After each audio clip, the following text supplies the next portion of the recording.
Hello all. ఇవాల్టి వీడియోలో మనం బయట మార్కెట్‌లో వందలు పెట్టి ధూప్ స్టిక్ కొంటూ ఉంటాము. అలా కాకుండా ఇంట్లోనే తక్కువ ఖర్చుతో ఇంట్లో ఉండే వాటితోనే ఎలా చేయాలో చూపించబోతున్నాను. ఇవి ఇంట్లో వెలిగిస్తే మంచి సువాసనతో ఇల్లంతా బాగా వెదజల్లుతుంది. వీటికి కావాల్సినవి ముందుగా చెక్క పొట్టు, చందనం, కర్పూరం, వాడిపోయిన పువ్వులు, గోధుమ పిండి, కొబ్బరి నూనె తీసుకున్నాను. వాడిపోయిన పువ్వులు ఏవైనా పర్వాలేదు. నేనైతే గులాబీ పువ్వులు తీసుకున్నాను. ఈ పువ్వుల్ని మిక్సీలో వేసుకొని నైస్‌గా పౌడర్‌లా గ్రైండ్ చేసుకోవాలి. ఇలా గ్రైండ్ చేసుకున్న పౌడర్‌ని జల్లించుకోవాలి ఒకసారి. అలాగే వేయకూడదు. ఒకసారి జల్లించుకుంటే దాని పొట్టు అలాగే ఉంటుంది కాబట్టి ఇంకొకసారి వేసుకొని గ్రైండ్ చేసుకొని జల్లించుకోవాలి. చూడండి దాని పొట్టు ఎలాగుందో. తర్వాత హాఫ్ కప్ అంత చెక్క పొట్టు వేసుకోవాలి. ఒకవేళ మీకు చెక్క పొట్టు దొరక్కపోతే టెంకాయ పీచు ఉంటుంది. అది కూడా ఎండబెట్టి ఇలా మిక్సీలో వేసుకొని గ్రైండ్ చేసుకోవచ్చు. ఇది కూడా కంపల్సరీగా జల్లించుకోవాలి. లేదంటే చూడండి చిన్న చిన్న పీసులు ఎలాగున్నాయో చెక్క పొట్టువి. ఒక హాఫ్ కప్పు చందనం, ఒక కర్పూరం దంచి పౌడర్లా చేసుకొని వేసుకోవాలి ఇందులో.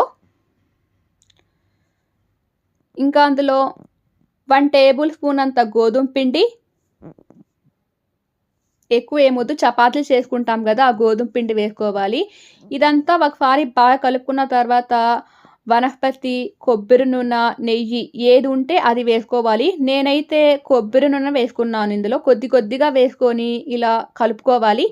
ఇలా కలుపుకున్న తర్వాత మనకి ఇంట్లో పెన్ రీఫిల్స్ ఉంటాయి కదా, పెన్ రీఫిల్స్ లేదంటే మనం జ్యూస్ తాగే స్ట్రాలు ఏదైనా ఉంటాయి కదా, అలాంటివి తీసుకొని ఒకవైపు ఫింగర్తో గట్టిగా పట్టుకొని ఇటువైపు ఇలా కొట్టాలి. కొడితే చూడండి లోపలిగా ఫిట్‌గా పోతుంది అది.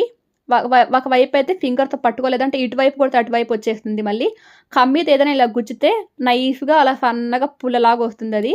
తర్వాత చూపిస్తున్నాను. నేనైతే కొన్ని చేత్తో చేసుకున్నాను. కొన్ని అయితే రీఫిల్స్‌తో చేసుకున్నాను. 3 డేస్ తర్వాత చూపిస్తున్నాను. ఇది ఎండకు పెట్టకుండా గాలికి ఆరేసుకోవాలి. ఫ్యాన్ కింద పెట్టి ఆరేసుకోవాలి నీట్‌గా. ఇలా ఆరేసుకున్న తర్వాత వెలిగిస్తే చాలా మంచి, నిజంగా చాలా మంచి సువాసన వెదజల్లుతుంది ఇది. చాలా మనసు ప్రశాంతంగా ఉంటుంది. నేనైతే శుక్రవారం పూట లేదంటే మా ఇంటికి ఎవరైనా గెస్ట్ వస్తే వెలిగిస్తాను. వాళ్ళైతే నిజంగా చాలా ఆశ్చర్యపోతారు. చాలా స్పెషల్‌గా ఉంది, చాలా మంచి సువాసన ఉందని చెప్పి వాళ్ళు అడుగుతుంటారనమాట.